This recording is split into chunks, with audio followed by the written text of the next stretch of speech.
live inside Athens with Guillotine. I'm Adam. I'm Lance. I'm Evan. We're Guillotine.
That one's called Kraken. Describe the making of Kraken. That's one of my favorite ones. It's got that Black Sabbathy kind of stoner metal, melodic. It's kind of a melody kind of riff, kind of droning riff, and then it's got some like death metal riffs to it as well. But the lyrics to that one, so we wrote that one, in our late 2014, early 2015. It was kind of a primordial ooze of riffs that these songs came out of, and then we wrote the lyrics later. That one's a combination of a few conspiracy theories and Godzilla and the Fukushima tsunami nuclear disaster is kind of in there a little bit. How about harp? Basically the HAARP, H-A-A-R-P, some kind of military installation in Alaska. There's a lot of conspiracy theories about that. Basically the song is that somebody, the powers that be, triggered the earthquake that made the tsunami, but then unintentionally created Godzilla from the nuclear fallout of the accident. It's fun. And that's actually the one, I had pretty limited lyrical contribution on the first album. I mean, I did do some, but that one is the most. I mean, Adam still wrote most of that song lyrically speaking, but I did contribute the most. We wrote that one together. That was definitely a collaboration lyrically speaking, and then all of the music and all the songs are definitely collaboration. But for the most part, most of the songs Adam wrote the lyrics, but that one I did contribute a pretty decent amount to that one. Yeah, as far as the first record, if I'm not mistaken, as far as the first record goes, that is the newest written song, right? Right. Like, first record, 7 songs. Not Worth Saving is the finale of the first record, but that one was older than Kraken. Kraken's the newest of the old stuff. Yeah. It's already recorded. I think it's one of our most well-written songs, honestly. I mean, I think the new stuff is going to be a progression, clearly. But I think that's the first kind of hint that kind of, we just got better at writing songs. How do y'all talk to each other on stage? Your band chemistry? Like, hey, you asshole. Nah, yeah. There's not much talking, just a lot of understood glances, body language. Yeah, we don't really communicate verbally on Music stage. is the communication of its own, right? I've tried to limit the banter on stage. A lot of it just comes across as like rehearsed or scripted, and it's just lame. Every now and then I'll have like a joke that rolls off the cuff that goes over okay, but most of our communication is like really non-verbal stuff. They have a tilted head of the guitar, or watching Evans, when he hits his crash cymbals, that's It's a lot of feel. We just know when, because we have a lot of parts where it's like where there's a universal stop, and then we all come in right at the same time, and we're not looking at each other, so we practice it so much. I guess we kind of know, like, all right, there's gonna be 2 seconds here. We just kind of count in your head, and you just, it works out that way. So a lot of feel and just pre-rehearsed things, Authenticity or perfectionism? Where do you stand? I think perfectionism. But I don't know. That's a difficult question because I kind of He's I gonna like change both. his answer. They're the same thing up there. I mean, I definitely I love authenticity. I think that we don't want to be like posers or anything, but I don't know. I think perfectionism. I guess I think that's if I were to answer that question, that's my answer. Boy.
Thank you, Athens. We are Guillotine. Prepare the trip.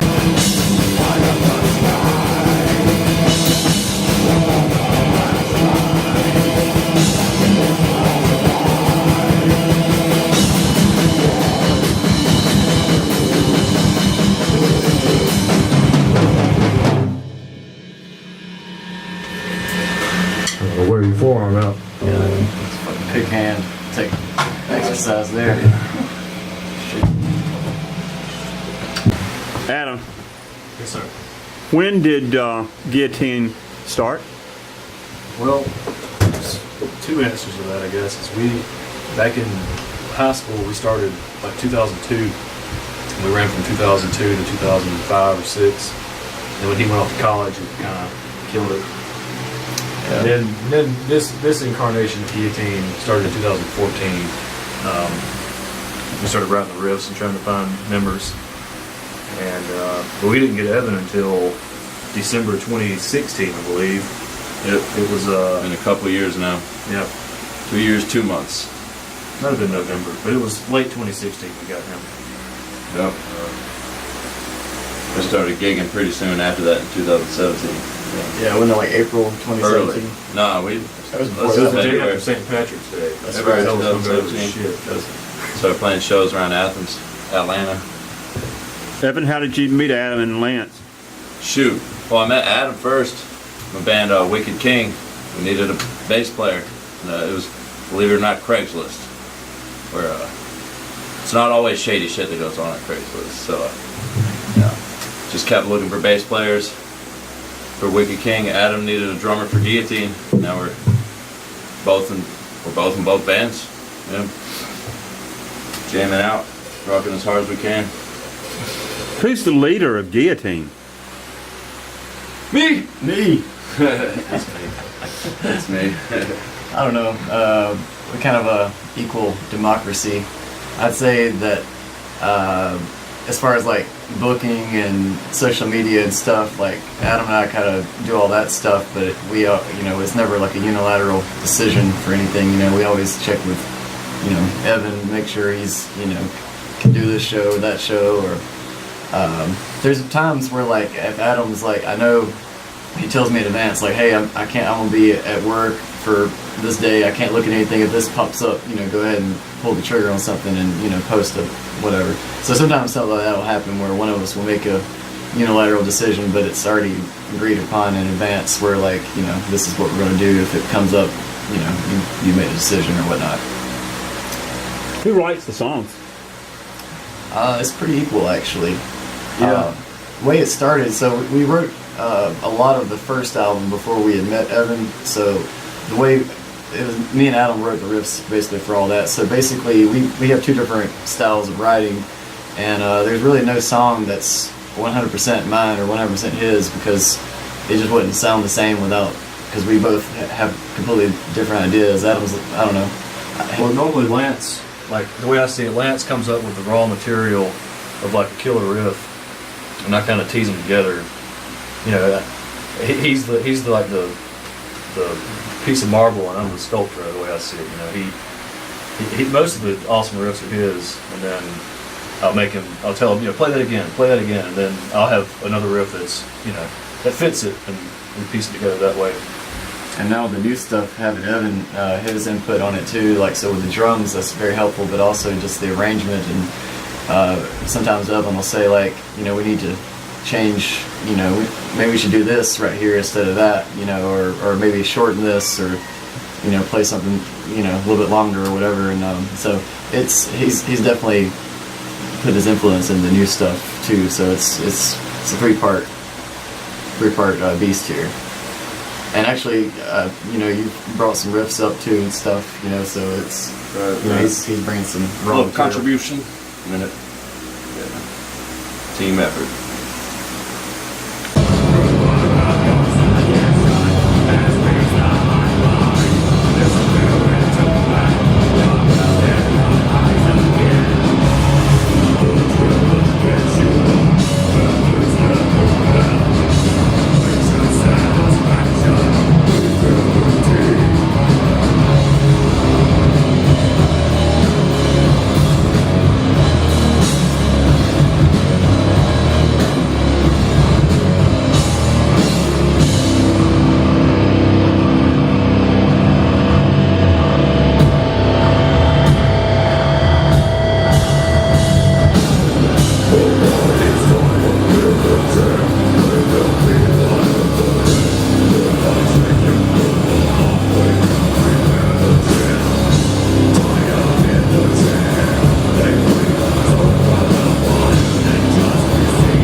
authenticity is more important. I think in most forms of music, well, of popular rock-based music, authenticity is what's more important, especially in the live setting. And I think especially in metal, people don't want to go see a recital. They want to see, somebody fucking bring it on stage. And, the bands that we love, like Pantera, like they weren't perfect, they were wasted. They always kicked ass. But like he said, with them, authenticity and perfection were the same thing. Right. They were just such an incredibly talented band. But Yeah. to me, Authenticity or perfection. That's kind of like you're asking me punk rock or metal. Like authenticity. Punk rock, they're giving it their all, but they might be a little sloppy and need a little tightening up. It's the best era of metal for me is where punk rock and metal blended, where you had this real fucking soulful, giving it their all, sweating, but they could also play right there right along with each other, right in time. It's a balance. You got to go the middle way. Evan, what do you like about metal? Like about metal, I don't even know. You'd have to ask me when I was like 12 when I first started getting into it or whatever. I guess these guys could probably agree. Metal comes from having a dark mind, dark imagination, kind of being an outsider, not wanting to be part of the top 40 or whatever. All the jocks and cheerleaders over here, and all the nerds are over there. You're just a metalhead. You got your own, like a lone wolf status or whatever. Small cliques. Yeah. Same question, Adam. to me, it's Where does like, metal for you? it's just pure, like testosterone fueled rage. It's like chest beating, screaming at the sky. It's like one of the few styles, like primal scream. Letting your hair down and just fucking, middle finger at everybody. And just rebellion, like he was saying. Like that's when I was 12. When you're going through that phase and like everything pisses you off, and metal is just like such a.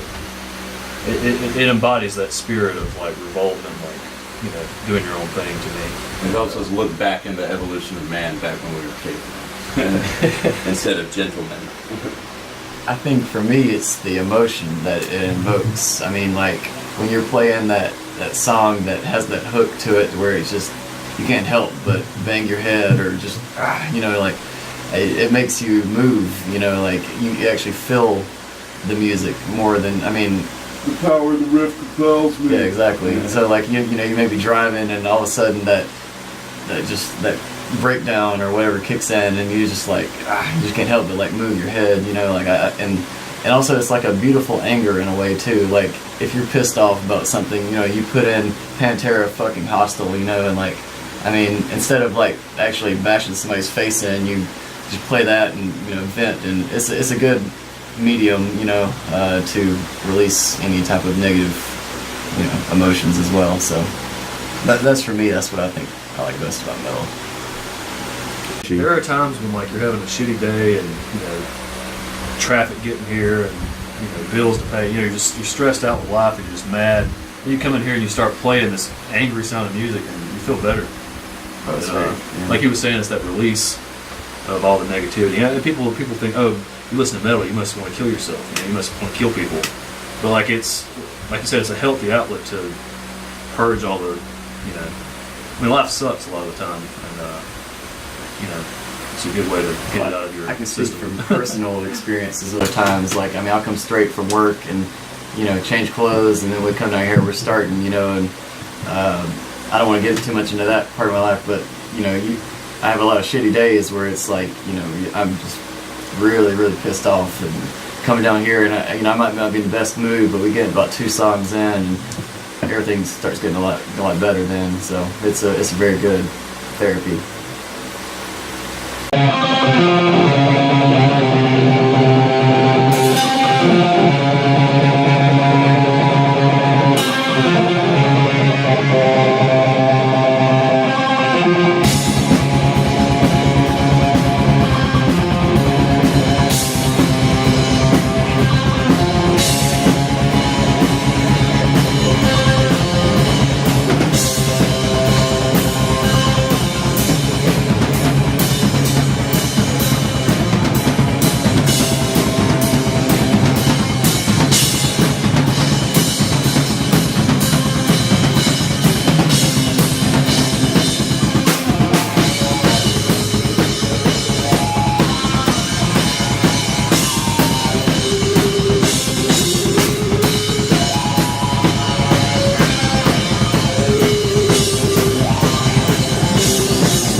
have 5 basses. 2 of them are cheap, just like beginner basses, and I have so three good basses, and then an electric guitar and an acoustic guitar. So seven guitar bass, 7 string instruments, and a ukulele. You know, ukulele. Yeah, I've never played. Pedals. Oh, my pedals. I'm a very simple man. Actually, the only pedals I have is a tuner, original Crybaby wah, and a decimator noise reduction that helps control feedback. It's very effective because so basically all my sound is just my guitar and the Black Star amp, the head. It produces killer overdrive, and I mean, I recorded the whole album with this. I did use a few other amps for like leads and overdubs, but all the rhythm, and so basically like 90% of the album was just this sound, no effects or anything. It produces a killer sound, so basically it produces a lot of overdrive feedback though, which is why I need the decimator. So I don't really need any pedals actually. I just straight up sound. And then I play a BC Rich Warlock. This is actually a Joey Jordison signature model, who is more famously known as the drummer of Slipknot, but he actually is a guitarist in a band called Murder Dolls, or he was, I'm not sure if he does anymore. And that's not why I bought this guitar, I just bought it because it had every spec that I was looking for, plus the blood splatter is very minimal. All the way to the blood spec. Yeah. I mean, it's got the EMG pickups, the 8185 that I was really looking in. That's what I wanted, that pair. It's got Floyd Rose tremolo system. I mean, it's pretty basic. I mean, it just has a volume knob and a switch for changing the pickups, and it's pretty much it. But very fast playing, great metal guitar, and killer crunch. The combination of the Black Star and this guitar that's my sound. That's it. Bottle of Gatorade for that one. I like doing Black Emperor first because it's like a good. Oh, yeah. But I think playing this show with these death metal bands, it like maybe best to lead off lead with come like out swinging. darkest song. You know? Yeah, either way. This whatever works better for your The endurance. ergonomically, whatever's best. Yeah, we'll see where we're at next Saturday. How do you determine song sequence when you go for a show? Well, like they said, Not Worth Saving is the finale.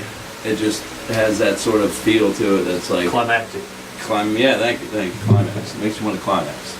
And it's really just you just let the cream rise to the fucking top. You know, you got we recorded the record. We got a couple new songs, and we love every one of the fucking songs. We wish we could play the whole thing, but they usually only give you 30 or 45 minutes. So we'll give it a few practices, see how everything feels, and make sure the songs blend well.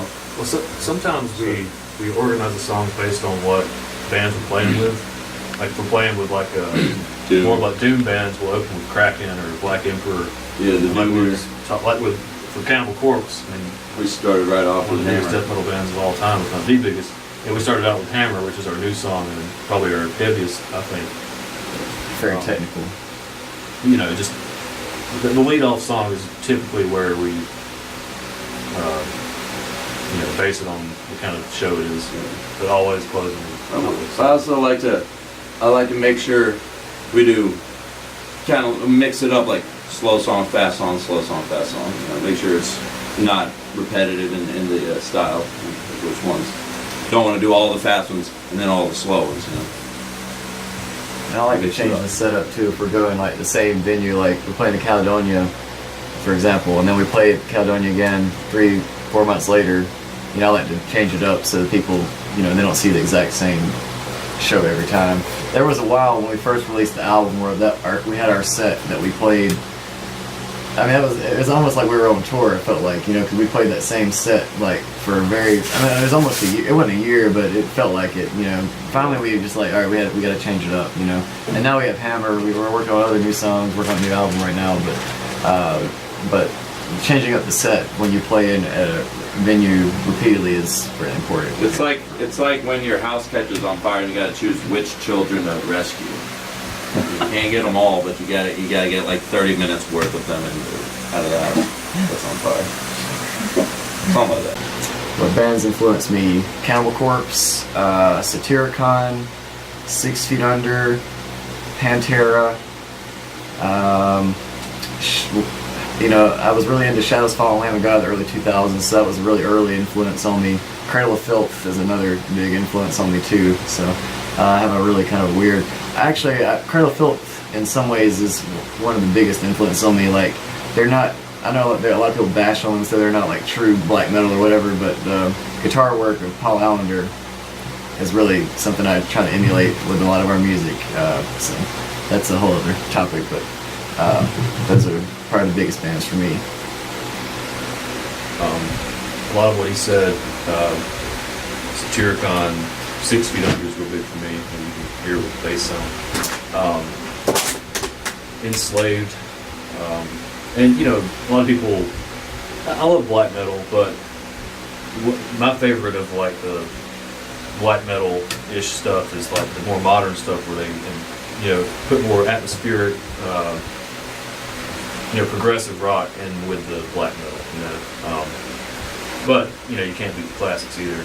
Mayhem's a big influence on everything, and Pantera, Down. A lot of Phil Anselmo's output. Yeah, Down. Back for Halloween, we did a tribute band set. We played Superjoint Ritual, several of their songs, and learning those songs, I realized how much of an influence that was on just my whole sense of what like the riff in a song is supposed to be. And Superjoint Ritual. yeah. I mean, a lot of Phil and some of those projects have been influential in fucking Black Sabbath, of course. Yeah. Sabbath. Right. I listened to Sweet Leaf the other night. Did you smoke some? No comment. Plead the fifth. So, influences, Primus. Love me some Primus. I know it's not a metal, but I swear Primus in their heyday was heavier than a lot of metal bands. That's true. They are then so tight and tasty too. Tim Alexander is a drummer. He just looks like he's floating on fucking clouds while he's playing. I don't even know how to describe it, but it's cool. But Sepultura is another big one out of Brazil. They are, obviously before Max Cavalera left the band. They are huge. Slayer. Did anyone say Slayer? No one said that, surprisingly. Slayer! Yeah, Slayer's awesome. That's about it. What makes Athens special to you, Adam? Well, I went to school here, so I lived here for 6 years. Graduated in 2013, moved out. But it's one of you never really want to leave, and I see why so many people don't leave after they graduate and all that. I mean, it's a special place. I think it's definitely the coolest place in Georgia, if not, one of the coolest places like anywhere in the world. But so when Lance moved here, we were originally, when we first started Guillotine in like 2014, we were an Atlanta band because we both lived in Atlanta. And then Lance moved here, and then we found Evan. Evan's born and raised here, so we became an Athens band. So I actually don't live in Athens. I've always been He's the outlier. Yeah. Commuting to my band practice. Commute to work. Yeah. What high school, Evan? Clark Central. Yep. Oh yeah. As a drummer, Evan, how do you fuse the band? Fuse them. I don't know what that means. How do you Bring it all together. How do you bring it all together? They just tell me what to do, and I say yes, sir.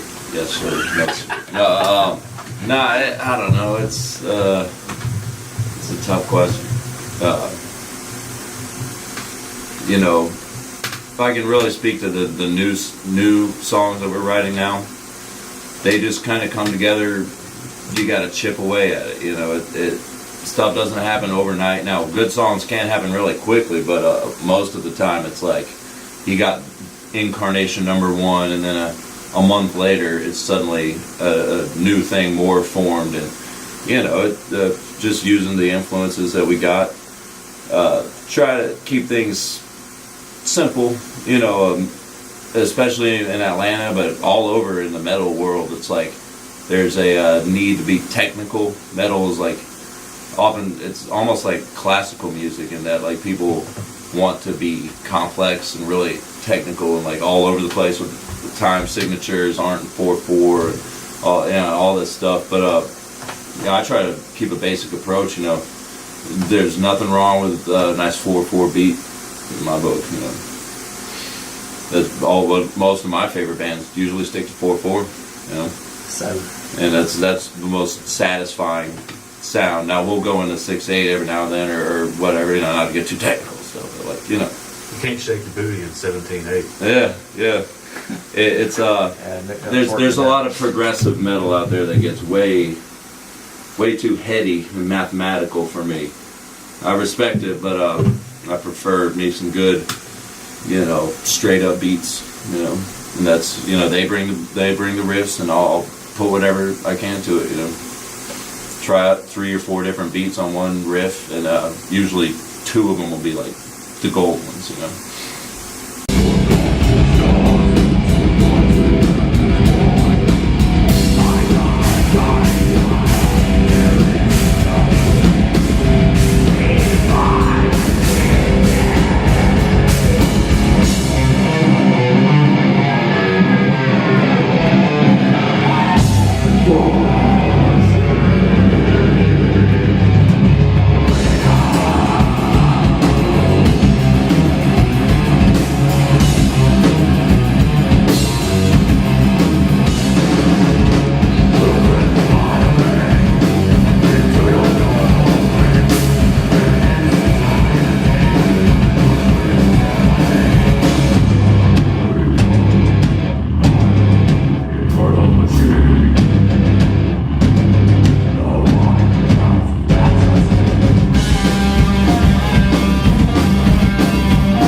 I take it, Adam, you and Lance are brothers.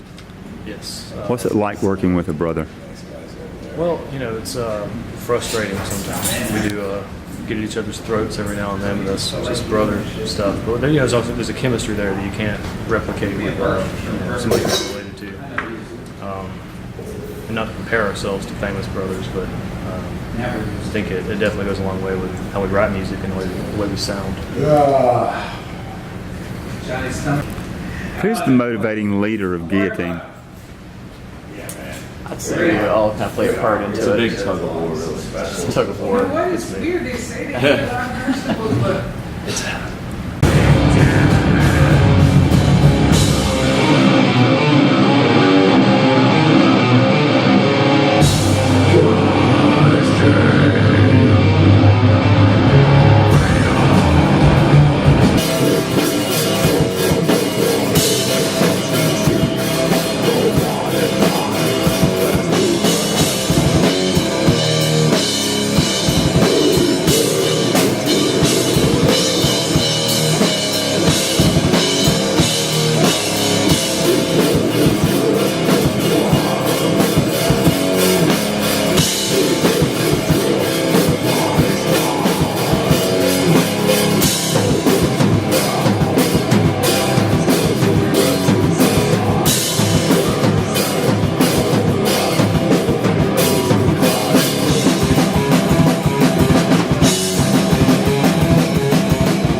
We'll